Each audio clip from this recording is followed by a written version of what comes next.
გიორგი, გამარჯობა. ჩვენი დღევანდელი ინტერვიუ შეეხება რამდენიმე თემას. პირველი კითხვა კი მექნება ასეთი. ცოტა ხნის წინ დასრულდა მიუნხენის უსაფრთხოების კონფერენცია, სადაც მსოფლიო ლიდერები იყვნენ წარმოდგენილი. უპირველესად მაინტერესებს თქვენი შეფასება აღნიშნულ კონფერენციაზე ჩვენი ქვეყნის წარმომადგენლობასთან დაკავშირებით. როგორც ვიცით, ფორუმს სალომე ზურაბიშვილი და გიორგი გახარია ესწრებოდნენ. რას გვეუბნება ეს? მოგესალმებით, მადლობა დაინტერესებისთვის.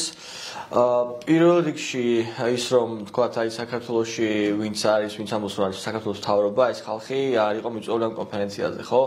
ეს თავისთავად ცხადია ნიშნავს, რომ ჩვენს ქვეყანაში არსებობს მნიშვნელოვანი პოლიტიკური კრიზისი, რომელიც ასევე დანახული და შეფასებულია საერთაშორისო საზოგადოების მიერ და ის რომ თქვათ აი ეს ოპოზიციურად განწყობილი ხალხი არის მხოლოდ წარმოდგენილი ამ მიმართულებით, ხო?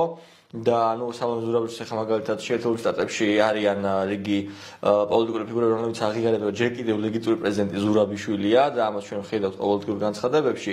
ეს მიუთითებს იმას, რომ არსებითად ჩვენთან მიმართებით ჯერ კიდევ სამწუხაროდ ყველაფერი ჰაერშია, ესე ვთქვათ და ჩვენ ქვეყანაში არის როგორც შიდა პოლიტიკური კრიზისი, ისე საგარეო ურთიერთობები ძალიან გაურკვეველია.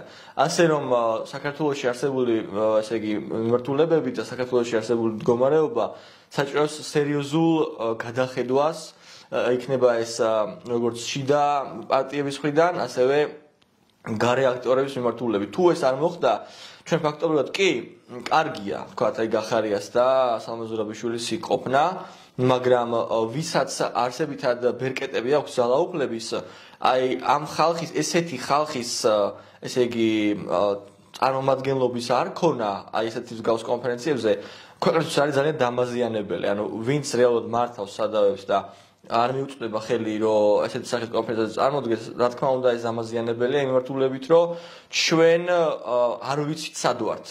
იმიტომ რომ საქართველოს როგორი იქნება ხოლმე ზოგჯერ, ხო? თითქოს ძალიან ესეთი ლუქსემბურგის განწყობა, ესეთი იქნება ხოლმე რა, თითქოს როცა სრულიად პირიქით უნდა იყოს, ჩვენ უნდა გქონდეს შიში, მუდმივი შიში, რა გველოდება. იქნება ეს ჩრდილოეთიდან და პირდაპირ ვთქვათ, ეხლა არის რაღაცა ის თურქეთისთან მიმართებით ერთ-ერთი ქვეყანა, რომელთა საზღვრები დემარკირებული გვაქვს და არსებობს მშვიდობიანი პოლიტიკა, თუმცა ყველას თავისი ინტერესი აქვს რეალურად რა, ეხლა ფრთიანი ანგელოზების გარშემო კი არა და ჩვენ გარშემო არ არიან. ამიტომ ეს ინტერესები იქნება სხვა ქვეყნები თუ რუსეთი, ხო? ძალიან მნიშვნელოვანია რომ დაბალანსდეს რაღაცნაირად და ჩვენ ესე მარტივად ხელწამოსაკრავი ქვეყანა არ ვიყოთ. ესაა მნიშვნელოვანი. სამწუხაროდ ამასთან დაკავშირებით ეხლანდელი, ვისაც ძალაუფლებაზე ხელი მიუწვდება და ვისაც ბერკეტები აქვს, მე როგორც ვაკვირდები, ამასთან დაკავშირებით ისინი ნაკლებად ფიქრობენ ამ ეტაპზე და ნახოთ სამალოდ როგორ განვითარდება მოვლენები. კონფერენციის მონაწილე ქვეყნები საუბრობენ უკრაინის ომის დასრულებასა და მშვიდობის დამყარების აუცილებლობაზე. ამ მშვიდობის მიღწევაში ამერიკის შეერთებულ შტატებს უდიდესი როლი აქვს. რა იკვეთება, როგორია ამერიკის ხედვა მშვიდობის მიღწევის გზებთან დაკავშირებით? ყველაზე მსუკე კითხვა არის, მე მგონი ეს, იმიტომ რომ ეს რეალურად ძალიან შორიდან მოდის ეს საკითხი რა, სამწუხაროდ და ერთ-ერთი, ესე იგი, პირველი და უპირველესი მიმართულებით, რაც პრობლემა გამოიწვია ამ მიმართულებით, ეს არის, რომ უკრაინას თავის დროზე არ მიეწოდა საკმარისი იარაღი, რამაც დღეს მდგომარეობით შექმნა პრობლემები, თქვათ აი ჯარის გადაღლასთან დაკავშირებით, უკრაინის ჯარის გადაღლასთან დაკავშირებით და ისეთი სახის კონჩეტებთან დაკავშირებით, რომელმაც შეიძლება მოახდინოს, თქვათ 2014 წლის წინარე მდგომარეობაში უკრაინის დაბრუნება, ხო? ამაზე უკვე ამერიკელებმა პირდაპირ თქვეს, რომ ეს არ არის, ესე ვთქვათ, მოსალოდნელი სცენარი.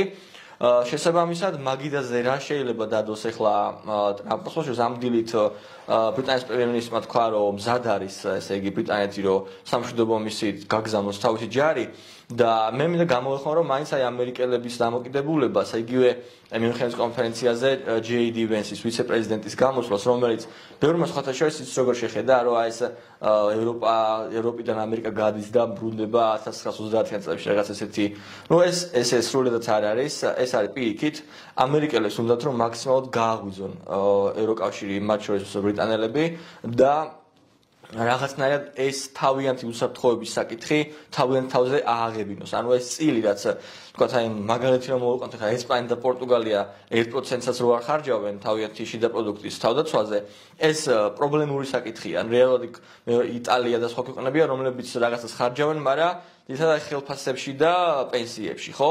აქედან გამომდინარე ის რომ ამერიკელები დღეს პრეტენზიებით გამოდიან იგივე ევროკავშირის სხვა ქვეყანასთან მიმართებით, ეს სრულიად ბუნებრივია ჩემი აზრით და გასაგებია.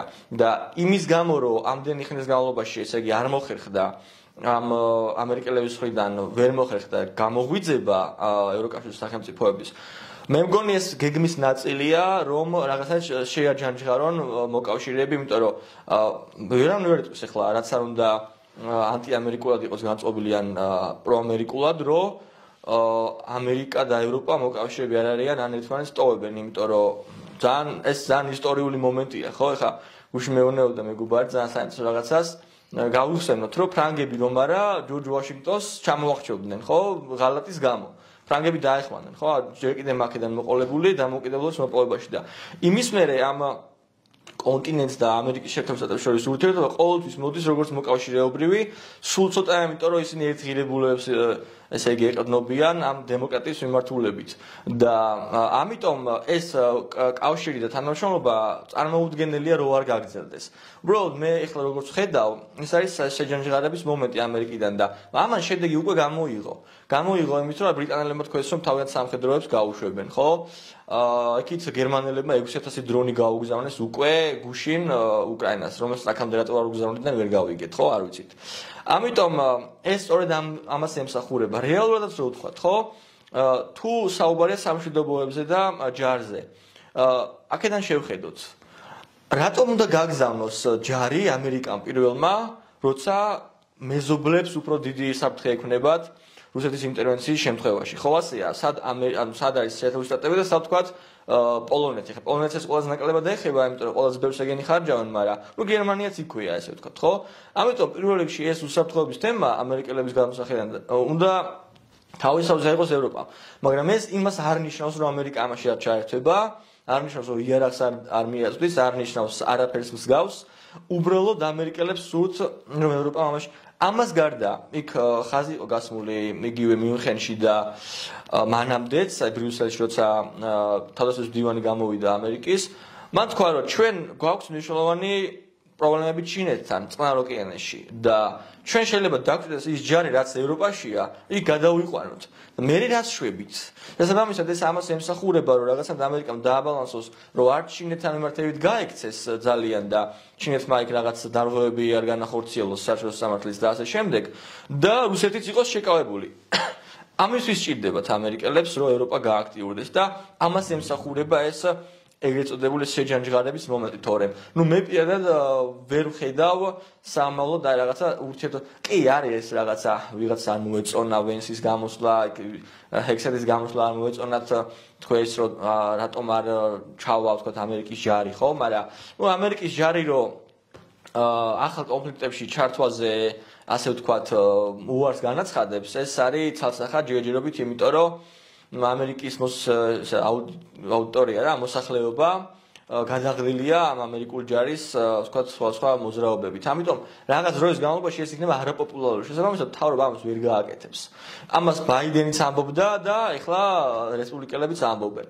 ამდენად ევროპის გამოგვიძება ამ ხევარი ამერიკისთვის ძალიან მნიშვნელოვანი, ევროპისთვის ძალიან მნიშვნელოვანი, ხოლმე ჩვენთვისაც ძალიან მნიშვნელოვანი, იმიტომ რომ ჩვენთან ალბათ გადავალთ ამ საკითხს, მაგრამ ჩვენთან მიმართებითაც ევროპას მე მგონი უფრო მეტი აქტივობა მართებს ყველა შემთხვევაში. და თვითონ აი პუტინისა და დონალდ ტრამპის პირად ურთიერთმემართებაზე, დამოკიდებულებაზე რა სიტყვით, ესეც ცოტა ისეთი საკითხი არ არის, თლად ცოტა ბუნდოვანია, თლად გარკვეული ასე ვთქვათ არ არის. ახლა ერთი რო ეს ურთიერთდამოკიდებულების საკითხი პირადი ასე რომ ვთქვათ რა, მათ შორის ოთხმონა პოლიტიკის ნაწილი და მეორე, ახლა რა პოზიციიდან შეიძლება ელაპარაკოს ტრამპი პუტინს? ანუ პუტინი ამ შემთხვევაში არის თუ არა ძლიერი მხარე, ანუ გამარჯვებისკენ მიმავალი მხარე იმ ომში, ანუ დიახ. მაგიდაზე ვინ რას დადებს თქვენი აზრით? საინტერესოა რომ აი დღესდღეობით გამოქვეყნდა მარკო რუბიოს ინტერვიუ სახელმწიფო მდივნის, რომელმაც ესეთი რაღაცა თქვა, რომ ეხლა ჩვენ შევხვდებით ამათ საუდის არაბეთში რუსებს და ვცდით რა შეიძლება მივაწვეთ მოლაპარაკებებით. ანუ მსმენელმა მინდა რომ ამას მიაქციოს ყურადღება რომ ეს არ არის რაღაცა დასხდებიან და იქვე რაღაცა შეთანხმდებიან და უკრაინა კარგად ბრძანდებოდა. ესეთი რაღაცა არ არსებობს ბუნებაში.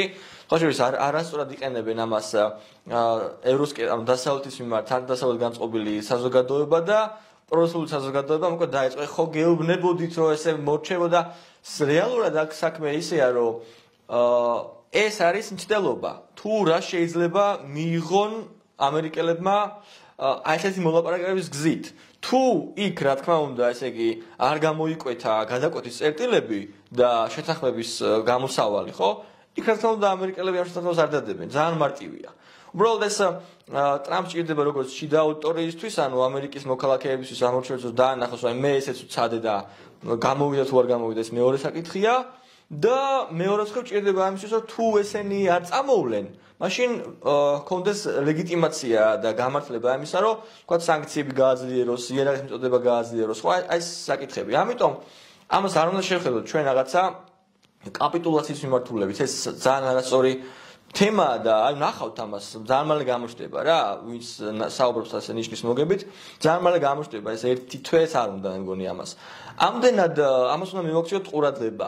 მეორეს მხრივ, ესე იგი ეს იგივე ნატოსთან დაკავშირებით და ნატოს როლზე როგორ არის საუბარი, ანუ პუტინთან მიმართებით იგივე, ხო? აი ტრამპი ამბობდა რა ტრამპზე ამბობენ რა მისი მოკავშირეები და ისი წერება კიდეც და ბევრი ამბობს რომ ჩვენ რა გვინდა უკრაინასთან მიმართებით. ანუ ტრამპი ვერ იძინებს ღამე თქვათ უკრაინის ან საქართველოს გამო. არსებობს ეს რა თქმა უნდა ისე არა, მაგრამ აქ მეორე თემაა. ის რომ უკრაინა ჩაყლაპოს რუსეთმა, აი ეს არის ამერიკის ინტერესების საწინააღმდეგო. აქედან ამოვა შეთანხმება. და არა ვთქვათ რაღაცა ძალიან მორალურ ეთიკური მომენტებით. ანუ სამწუხაროდ ესეთია პოლიტიკა რა. ხო და ამდენად ეს დამოკიდებულება პირველ რიგში ამერიკის ინტერესებს ეწინააღმდეგება, რომ ესე იგი რუსეთმა შეძლოს უკრაინის გადაყლაპვა და რატო? ერთის მხრივ ეს თვითონ ტრამპისთვის ძალიან ცუდია.